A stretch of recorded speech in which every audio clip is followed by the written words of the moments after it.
It may be pretty, but this is by far the worst performing watch I have yet to review.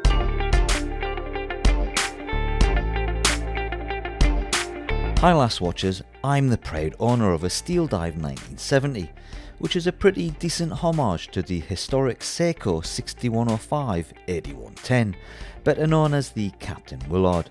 I was initially sent the Steel Dive on loan, but I loved it so much that I decided to buy the watch. You can watch that review by clicking the link at the top of your screen. The 1970 sparked an interest, dare I say love affair, with the asymmetric cushion-shaped case tool watch, but getting hands on a mint condition 8110 requires research, good luck, and a healthy wad of cash. Seiko did do an excellent reinterpretation with the 2019 release of the £3,000 plus SLA 033, but sadly they were all snapped up long before my Steel Dive review. The SLA was followed thereafter by the more affordable gorgeous green dialed SPB 153J1 and the matte black dialed SPB 151J1, and whilst I was dithering about where I should spend my cash and whether having Seiko on the dial justified the £1,000 price tag, 10 times that of the Steel Dive, Seiko released more variants of the Willard, making my decision even harder. Then in January, somewhat out of the blue, I took advantage of a double discount sale at Beaverbrook's, a UK high street jewellers, to purchase the Seiko Prospex Glacier Save the Ocean reference SPB 301J1. It was an impulse buy stirred on by a 40% discount on a £1,200 watch, which meant I got it at the bargain price of £720. I could hardly complain. I figured I would treat myself to something a little different, whilst leaving the door open for the grey textured dial SPB 237, or whatever else might come next in the 1970 range. As the Glacier had sold out online, I had to make a reservation and collect from a store some distance from my home. In store, the watch looked great and everything lined up as it should, but it later became apparent that there was an issue seating the crown, with the coin edge knurling grinding against the crown guards. The last thing you want to hear on a mechanical watch is grinding metal.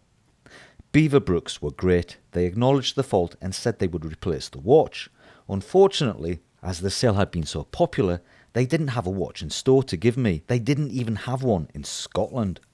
They explained that they keep limited stock in store and most of it was on display, which explained the lack of plastics on my Glacier when I picked it up.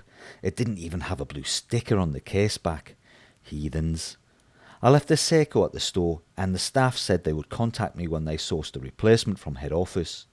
A few weeks passed, then in February I got a call from the branch to say my replacement watch was ready for collection.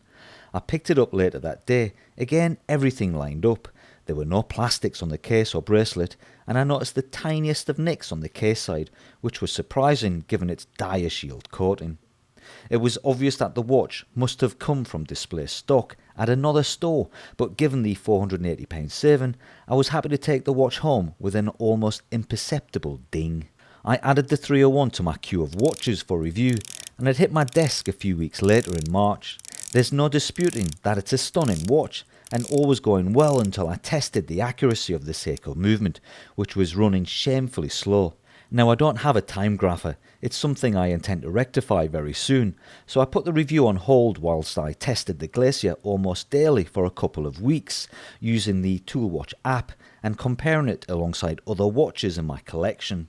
Time moved on into April, and I hoped that the watch might have calibrated itself, but I found that depending on the watch's position, front, back or side, it was still running slow by anywhere between -30 to -45 seconds a day, making it by far the worst performing watch in my collection.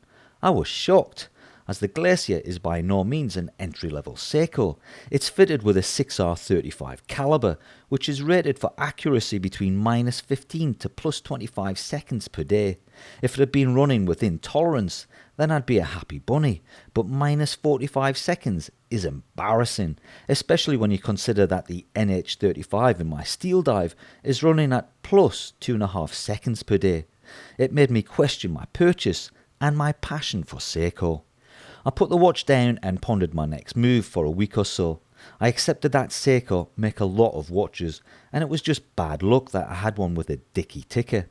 On a positive note, I thought this would be the ideal opportunity to test the Seiko warranty and share the repair process with you, my viewers, so you would know what to do if you ever end up with a dodgy Seiko. I got back from a work trip in mid-May and emailed the Seiko service centre. I have to be honest, I did mention that I was a watch reviewer, outlined the issue with the watch and that it was unworn and unsized.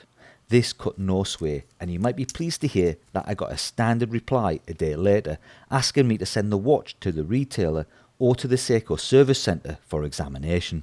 The email outlined quite specifically how the watch should be shipped, with my address details both inside and outside the parcel, and that it shouldn't be sent in anything that I would want returned, as the packaging would be discarded at the service centre. They also asked that the watch should be packed with sufficient padding to protect it and be insured in case of loss during transit. They informed me that the watch would be assessed and then passed through to the workshop for testing.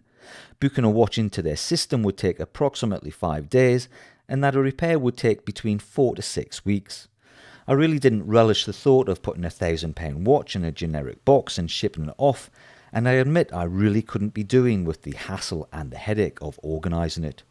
I took the easy option and took the Seiko to another Beaverbrook store, much closer to home.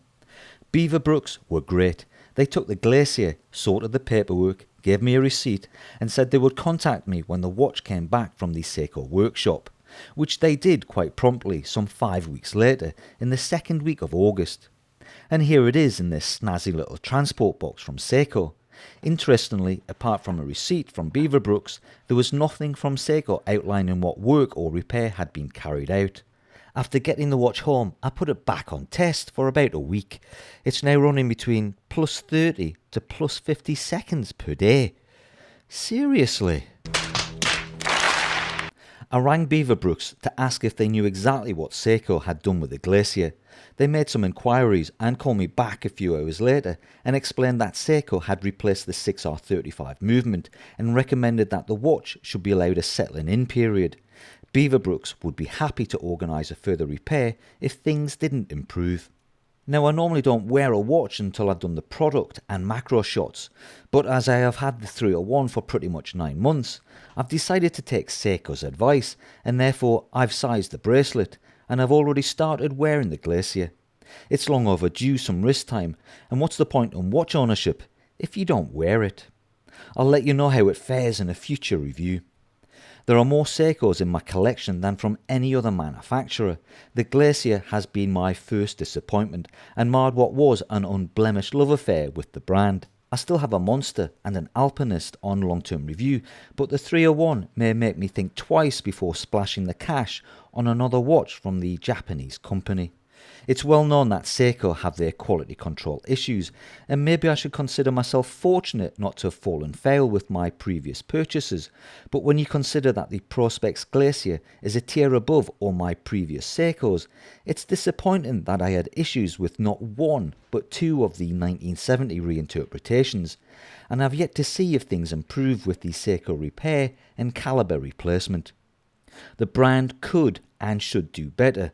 The steel dive at 1/10 of the price puts them to shame. Let me know if you're a Seiko fan and if your loyalty has been tested by issues with their quality control, or drop a comment, good or bad, if you claimed on their Seiko warranty for a watch repair. Thanks for watching, and I'll catch you all in the next video.